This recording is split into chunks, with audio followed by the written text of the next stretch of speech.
सिंध में लॉकडाउन पूरे रमजान में जारी रहेगा। 23 अप्रैल को लॉकडाउन से मुतालिक निकाले गए नोटिफिकेशन को तौसीह दे दी गई। नया नोटिफिकेशन जारी। रमजान में मखसूस कारोबारी सरगर्मियां सुबह 8 बजे से शाम 5 बजे तक जारी रहेंगी। शाम 5 बजे से सुबह 8 बजे तक की पाबंदियां पूरे रमजान बरकरार रहेंगी। हुकूमती SOPs पर सख्ती से अमल करना होगा।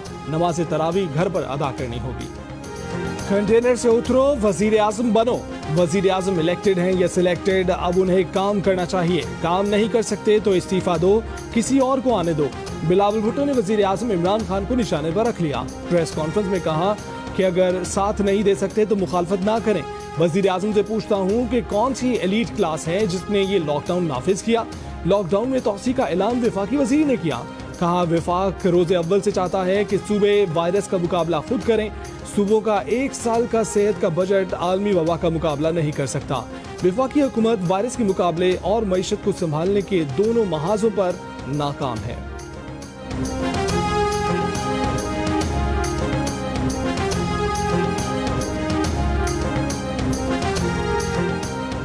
बिलावल भुट्टो ने सिंध हुकूमत की नाअहली विफाक पर थोपने की भोंडी कोशिश की। दिन में सोने वाले हकीकत से नाबलद हैं। वजीर इत्तलात सेनेटर शिबली फराज का जवाब। कहा बिलावल साहब की लाइल्मी पर अफसोस ही किया जा सकता है। वफाकी हुकूमत एहसास कैश एमरजेंसी प्रोग्राम के तहत 144 अरब रुपए मुस्तहिक और नादार तबकात में तकसीम कर रही है। PTI रहनुमा शहबाज गिल ने कहा है कि बिलावल की प्रेस कॉन्फ्रेंस झूठ और प्रोपेगेंडा और अवाम को गुमराह करने की साजिश है। बिलावल सियासत कर रहे हैं। पीपल्स पार्टी बगले बजाने और सियासी बयानात की बजाय अमली मैदान में कारकर्दगी दिखाए।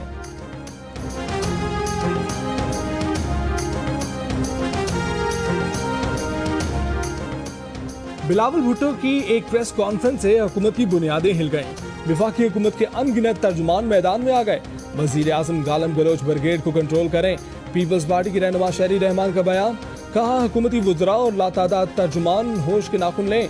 हमने सियासत शुरू की तो मांगी तांगी की सरकार चल नहीं सकेगी। वजीर आला पंजाब सरदार उस्मान बुज़दार की ज़ेर सदारत आला सतह का इजलास। लाहौर वेस्ट मैनेजमेंट कंपनी के तहत लाहौर में सफाई के नए निज़ाम का जायजा। मुजवजा मॉडल के तहत गाड़ियों के जरिए घरों से कूड़ा करकट जमा किया जाएगा। गाड़ियां कूड़ा करकट इकट्ठा करके 5 ट्रांसफर स्टेशन पर मुंतकिल करेंगी। कूड़ा करकट को मुनासिब तरीके से तल्फ करने के लिए नई लैंडफिल साइट भी बनाने की तजवीज़। वज़ीर आला उस्मान बुज़दार ने कहा है कि कूड़ा करकट से बिजली पैदा करने के मंसूबे पर भी काम करने की जरूरत है।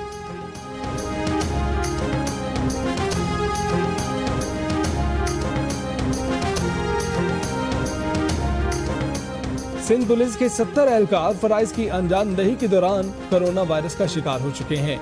माजी में सिंध पुलिस के दलेर और निडर एहलकार दहशतगर्दी और वबा समेत हर चैलेंज से निपटने में पेश रहे हैं। सिंध पुलिस के 177वें यौम तासीस पर IG मुश्ताक मेहर का जवानों को खिराज तहसीन। कहा सिंध पुलिस बरसगीर की सबसे पुरानी और जदीद पुलिस फोर्स है। फोर्स की बुनियाद 1 मई को रखी गई थी।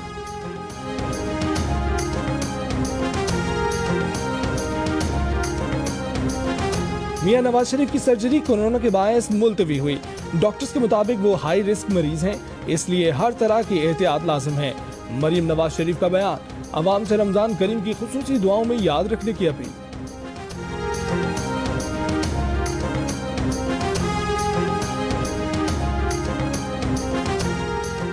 बहुत से लोग वजारत में दखल अंदाजी करते थे। साबिक मुआविन खुसूसी फिरदौस आशिक अवान का दावा। कहा वजीर आजम के प्रिंसिपल सेक्रेटरी आजम खान ने बुलाकर इस्तीफा मांगा था। साबिक मुआविन खुसूसी फिरदौस आशिक अवान कहती हैं कि हुकूमती ज़राए ने फिरदौस आशिक अवान का दावा मुज़िका खेज करार दे दिया। कहा पर्सनल सेक्रेटरी के पास ऐसे इख्तियार ही नहीं होते।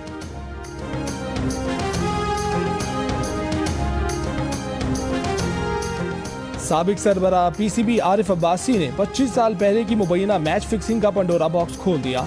कहा साबिक test cricketer Basit Ali match fixing का एतराफ कर चुके थे, पर इंतखाब आलम ने अपनी रिपोर्ट में उसका जिक्र नहीं किया। सिर्फ सलीम मलिक को निशाना बनाने को गलत करार देते हुए आरिफ अब्बासी ने कहा कि सलीम मलिक को मुसलसल टॉर्चर किया गया। साबिक जज फखरुद्दीन जी इब्राहिम सलीम मलिक को बेकसूर करार दे चुके हैं। साबिक टेस्ट क्रिकेटर बासित अली ने आरिफ अब्बासी के इल्जामात को झूठ करार दे दिया। कहा इस पर वो अदालत से रुजू करेंगे। उनकी जानिब से मैच फिक्सिंग साबित हो जाए तो उन्हें फांसी पर लटका दिया जाए। इंतखाब आलम ने आरिफ अब्बासी के बयान की तस्दीक कर दी। कहा बासित अली ने फिक्सिंग का एतराफ करते हुए माफी मांगी थी। रिपोर्ट में इसलिए नहीं लिखा कि बासित अली के ज़बानी इकरार के अलावा कोई सबूत नहीं था। बासित अली अगर मुकर जाते तो वो गलत साबित होता।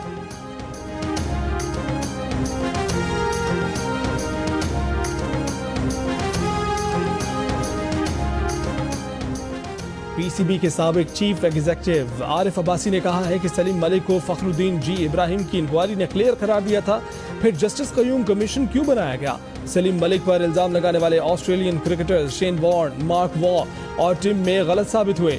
जस्टिस फखरुद्दीन जी इब्राहिम को क्रिकेट ऑस्ट्रेलिया और आईसीसी ने भी तस्लीम किया। उनकी समझ से बाहर है कि सलीम मलिक क्यों सजा भुगत रहे हैं।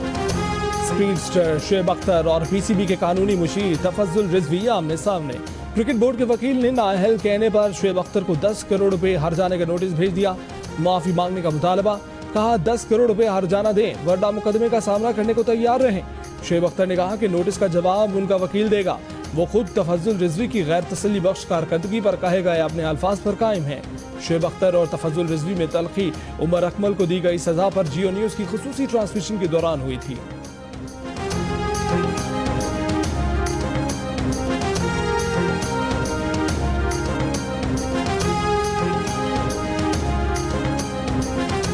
शाहिद आफरीदी ने शुएब अख्तर और तफज्जुल रिजवी के दरमियान तनाज़ा खत्म कराने के लिए इस सालसी की पेशकश कर दी।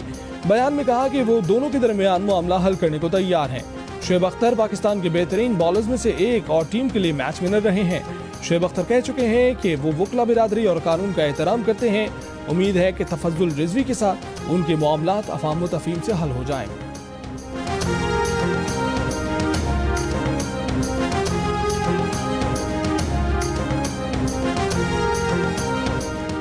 एडिटर इन चीफ जंग और जियो ग्रुप मीर शकील रहमान 51 रोज से कैद में। 34 साल पुराने प्रॉपर्टी के लेन देन के मामले पर अभी तक कोई केस रजिस्टर न किया जा सका। मीर शकील रहमान की गिरफ्तारी, रोजनामा जंग, दी न्यूज और जियो टीवी बंद करने की कोशिशों के खिलाफ मुल्की एहतजाज। कराची, रावलपिंडी, लाहौर, मुल्तान समेत कई शहरों में सहाफी तंजीमों, वकला, मजदूर तंजीमों, ताजिर बिरादरी और सिविल सोसाइटी के मुजाहरे।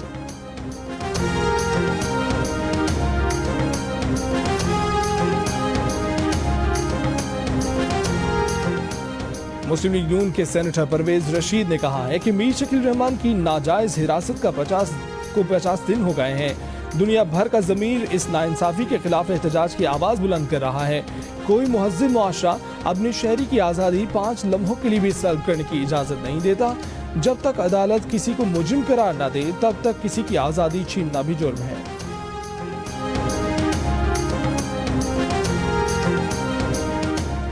पाकिस्तान ने मेहनतकशों की बेरोजगारी का मामला आलमी सतह पर उठा दिया। वजीर आजम की हिदायत पर जुल्फी बुखारी का इंटरनेशनल लेबर ऑर्गेनाइजेशन के डायरेक्टर जनरल को खत, बैरून मुल्क काम करने वाली वर्क फोर्स को पहुंचने वाले नुकसान पर सख्त तशवीश का इजहार। आलमी सतह पर मेहनतकशों की बड़े पैमाने पर बरतरफी का नोटिस लेने का मुतालबा।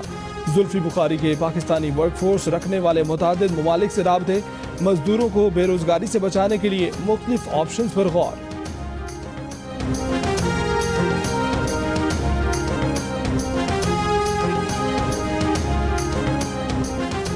कोरोना से ब्रिटिश पाकिस्तानियों में अमवात की शरह दीगर अफराद के मुकाबले में 2.7% ज्यादा है।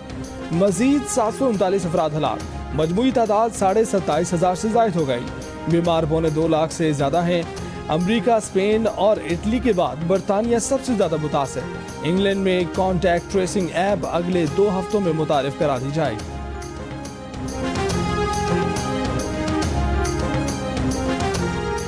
अमरीका में कोरोना से तबाही जारी, मजीद 1300 अफराद का इंतकाल, मजमूई तादाद 62,000 से भी तजावज कर गई।